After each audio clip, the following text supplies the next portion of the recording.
Borussia Dortmund has always been the definition of the underdog team, whether it be in 2013 under Jurgen Klopp when they pulled off the UEFA Champions League, or whether it be today's Lucien Favre's team. With the likes of Jadon Sancho, Erling Braut Haaland and Giovanni Reina all in this squad, they really look like a force to be reckoned with this season.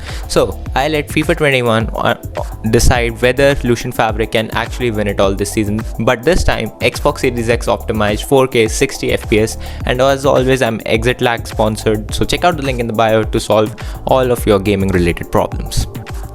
Now as always, here we go through the usuals. Here are the rules of engagement with the very weird Lucien Favre. Please don't come at me on that, it was very difficult to find a PNG. Only emergency signings are allowed. For example, Roman Burki gets injured, so I might need to sign a new one. Preset tactics only, no unrealistic emergency signings, and no sales allowed, permanent or loan.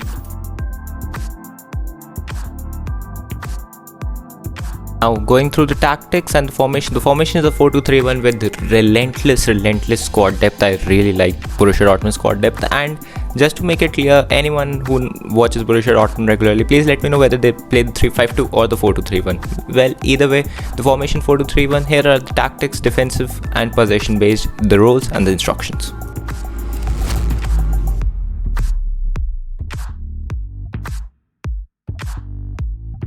The season began with the Der Klasse in the Super Cup final, where we defeated Bayern Munich 1-0. Next, the season of the Bundesliga began with a trip to Frankfurt to take on Eintracht, which also ended in a 1-0 win. Next, second week of the season, another Der Klasse, this time at the Signal Iduna Park, we won 3-2. Next, the last game of the month, Borussia Mönchengladbach versus Borussia Dortmund, 2-2 draw.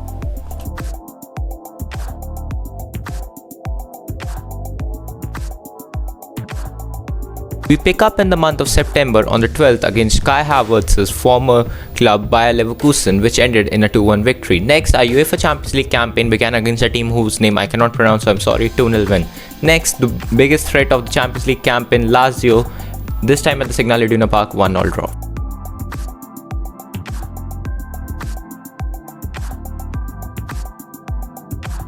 From one Chelsea player's former club to another Chelsea player's former club, this time against Timo Werner's former club RB Leipzig, we drew 1-1. Next, the UEFA Champions League campaign continues, this time with us taking the trip to Bruges in a 1-2 loss. Next, the DFB Pokal kicked off in the game against Hoffenheim, which we lost 1-0.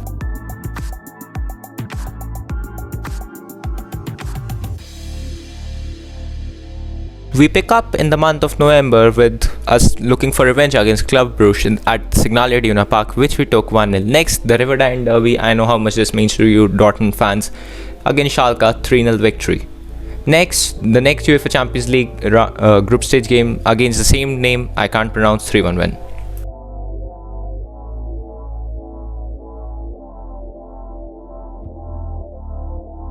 We pick up in the month of December with the last UEFA Champions League group stage game, this time against Simone Inzaghi's Lazio, which ended in a 3-3 draw.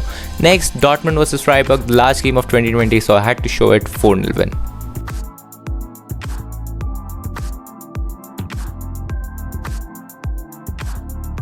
Year of 2021 in yet another Der Klasse, this time with us making the trip to the Allianz Arena to take on Bayern Munich, which ended in a 1-1 draw. Next, Dortmund vs Frankfurt, the only other game of the month, so I had to show it to you guys, 3-0 win.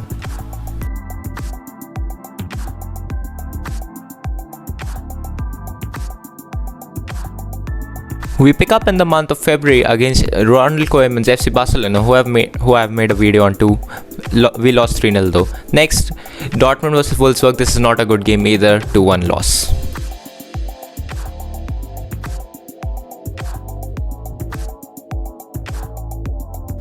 Started the month of March against Bayer Leverkusen in a hotly contested game, which we drew 2-2. Next, the do-or-die game, UEFA Champions League. It ended in a 1-1 draw as Barca went through 4-1 on aggregate. Next, Mönchengladbach, Dortmund, namesakes. Here we go, 2-2 draw.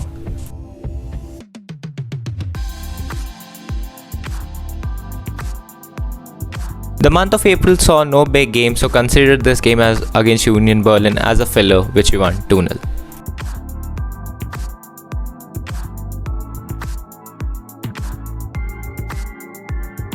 With only 4 points required to secure the German Bundesliga, we took on RB Leipzig at the Signal Iduna Park, which ended in a 3-1 win. Next, with only 1 point required to secure the championship, we took on Hertha Berlin and won 2-0, making us champions of Germany. Next, the last game of the season, Dortmund Schalke, the stakes are high, ended in a 2-1 win.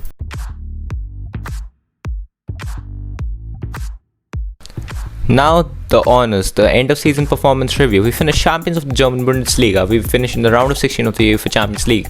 Our top goal scorer was Marco Reus with 15 goals, and the player of the season was also Marcus Reus with an average rating of 7.3. Next, here is the trophy review. So did Borussia Dortmund actually win it all?